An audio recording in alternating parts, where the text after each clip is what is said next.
E aí, galera, bem-vindos ao primeiro episódio do podcast sobre a inteligência emocional da ETEC Martin Luther King. Eu sou a Isabela e eu estou aqui com a presença da Juliana. Oi, boa noite. E da Gabriele. Boa noite, tudo bem? Bom, vamos começar com a opinião de uma das integrantes, que é a Ju. Ju, o que você acha sobre a inteligência emocional? Olha, pra mim, a inteligência emocional é saber lidar com as emoções da melhor forma pro próprio indivíduo. Ah, sim, eu concordo. Eu acho que é algo que parece fácil, mas se a gente não tiver auxílio e alguns conhecimentos, fica muito mais complicado, né? Verdade, na pandemia, por exemplo, eu descobri muito sobre esse assunto. Quem mais me ajudou a entender sobre essas emoções foram, por exemplo, a Moja Cohen, o Leandro Carnal, Mário Cortella e o Pedro Calabres, que é um psicólogo e eles são bem famosos nessa área. Já fica a dica para quem quiser seguir e aprender mais. Ah, eu já ouvi falar bastante deles. Eles têm várias palestras, podcasts e vídeos no YouTube, né? Muito boa essa dica, gostei. Eu já assisti algumas palestras deles e eu nunca vou me esquecer deles comentando sobre consciência emocional. Mas o que é consciência emocional? Bom, eu já ouvi falar, eu acredito que é um dos pilares da inteligência emocional. Na verdade, eu aprendi com a Moja Cohen. Eu acredito que é algo que vamos tomando consciência mesmo e a gente pode ir treinando. A gente pode mesmo. E é uma coisa que aos poucos vai se tornando natural, né? Tem a interna e a externa. Eu sei que a externa é quando a gente entende a visão dos outros, mas levando a consciência interna também, que é quando a gente sabe nossos valores, as nossas paixões, nossos desejos. Acho que é ter essa consciência mesmo, né? Do que seu corpo fala, entender os sentimentos e reconhecer o que está sentindo. Parece fácil, mas não é nem um pouco. Sim, eu treinei muito na pandemia, eu fazia alguns exercícios de meditação e me ajudou muito, eu me sentia muito melhor e eu sabia lidar muito bem com o que eu sentia. Meus pais sempre me incentivaram a escrever em um diário, assim eu não fico com tantos pensamentos na cabeça. Isso também é um exercício muito bom para depois eu entender como eu me sinto nas situações ruins e boas também. Sim, tem vários testes psicológicos e exercícios que a gente pega e anota as reações. A gente pode colocar alguns na descrição, caso vocês queiram. Eu acho bem legal, né? Porque nem todo mundo tem acesso a esses conteúdos, mas muitos também podem procurar o livro do Goleman, que chama Inteligência Emocional. Sim, ele é um dos nomes mais conhecidos nessa área. Ele deixou esse assunto muito famoso. Mas ele era o quê? Então, ele era um jornalista do New York Times e era psicólogo também. Esse livro que falei virou um best-seller. A gente só recomenda coisas de qualidade. Verdade, eu acho que hoje existem muitos livros de autoajuda e autoconhecimento que realmente ajudam, né? Mas eles só vão realmente ajudar se a pessoa se comprometer estudando, não só os livros, mas as próprias atitudes, as emoções. Com certeza, né? Até porque a gente só controla os nossos sentimentos em alguma situação quando a gente se conhece. Não que seja algo fácil, né? Sim, meditação é muito boa para isso. Eu acredito que é o único momento que a gente para um tempo com o objetivo de escutar e acalmar a cabeça. Até porque a nossa cabeça está sempre a mil e a gente está no celular, fazendo trabalho, tudo. É exatamente isso que o Goleman passa no livro, que conseguindo usar as emoções, a gente consegue e alcança um nível de inteligência emocional muito mais alto. Sim, a gente já falou de um dos pilares da inteligência emocional. Isso tudo é consciência, né? Mas ele só pode funcionar se a pessoa estiver motivada a melhorar. Gabi, como você acha que uma pessoa que está procurando entender sobre esse assunto pode se automotivar? Olha, uma dica muito boa que eu uso muito é criar metas pro mês. Por exemplo, nesse mês eu quero começar na academia.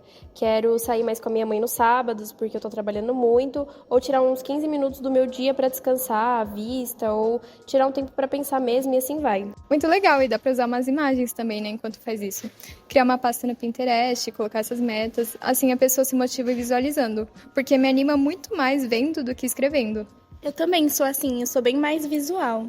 Eu uso essa tática também, mas no dia a dia eu uso mais lista de tarefas. E conforme eu vou marcando um ok, eu vou me motivando. Mesmo que seja uma tarefa pequena, como arrumar a cama, escovar os dentes.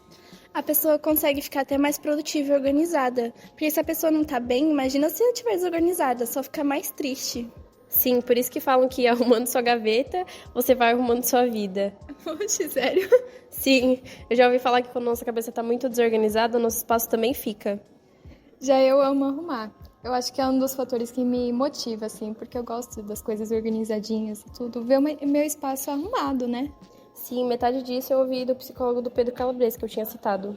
Eu acho super importante seguir pessoas assim, ou pessoas que eu me inspiro para me tornar. Mas, claro, evitando me comparar, ainda mais que estamos nessa crise de idade. Mas com esses tópicos a gente se conhece e vai sabendo quem a gente é, né? A gente começa a parar de se comparar. É sobre cada um respeitar o próprio processo. Concordo com você, Ju. Eu acho que a gente se conhecendo melhor, a gente melhora nossos traços mais fortes. E a gente se torna a nossa maior potência. A gente começa a entender o que realmente queremos estudar, trabalhar, o que combina com a gente, as pessoas que combinam e fazem bem pra gente. Exatamente, a gente cria mais confiança e paciência também.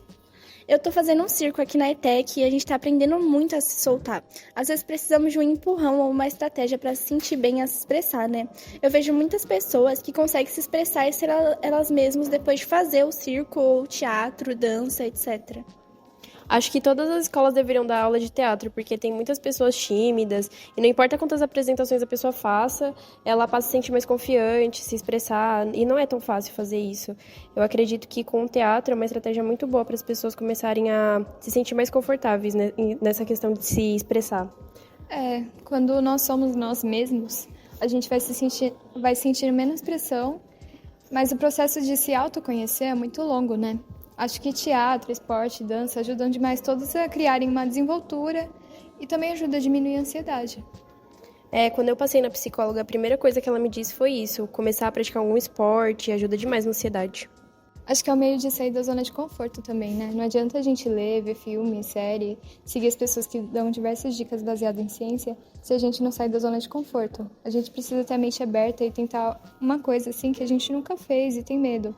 Mas claro, tudo aos poucos, respeitando todos os limites. Acho que sempre fazer respeitando o que sente, né? É sobre ter respeito com você mesmo. Não adianta se forçar a fazer algo que você não tá pronto ou com vontade, porque você pode acabar saindo com mais medo, traumatizado ou até fazendo mal feito, né? Concordo, a gente tem que ter empatia com os outros, mas a gente sempre acaba esquecendo de ter empatia com a gente. É assim que muitos relacionamentos podem começar a ficar tóxicos. A pessoa vai colocando uma no pedestal e quando vê já esqueceu de se priorizar. Sim, eu acho que a melhor forma para descobrir como a gente é quando a gente tá junto com outras pessoas. A gente descobre muitas inseguranças, as paixões, todo mundo aprende junto. Eu ouvi isso também da Moja Cohen. Por isso, anotar os sentimentos ou escrever é ótimo, né? Assim você acaba vendo uma visão de fora. É uma ferramenta que a gente usa quando criança, mas a gente nem percebe.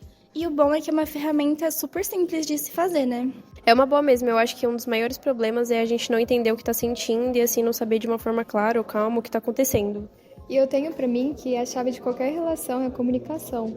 Então, seja qual for, amorosa, amizade, todas precisam de diálogo, né? Tem uma série na Netflix que fala muito sobre a dificuldade de se expressar e de se conhecer. Chama Método de Stutz. Aparece um ator muito famoso. Na verdade, é uma gravação, como se fosse uma sessão de terapia dele e do psicólogo. E o Stutz, que é o psicólogo, ensina várias técnicas, muitas das que a gente falou aqui também. Fica mais uma opção para quem quer ver sobre esse assunto. Inclusive, eu anotei várias dicas que eu acho que podem ser muito úteis para todo mundo. E eu acredito que foi exatamente o que a gente fez aqui, né? Foi de uma forma mais descontraída, porque esse assunto não precisa ser pesado. E ainda mais que é o tipo de conversa que surge muitas vezes entre os amigos, né? Principalmente no final do rolê.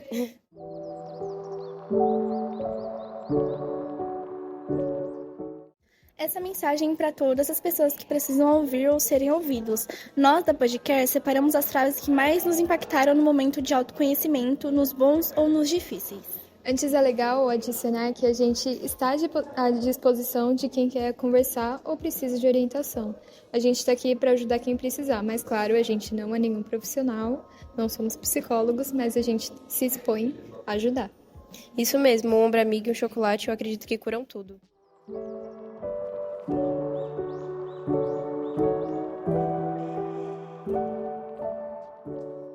Você não pode mudar sua circunstância, mas pode mudar sua perspectiva. A segunda lei da vida na Índia fala: o que aconteceu é a única coisa que poderia ter acontecido. Nada, mas absolutamente nada que nos acontece poderia ter sido de outra forma.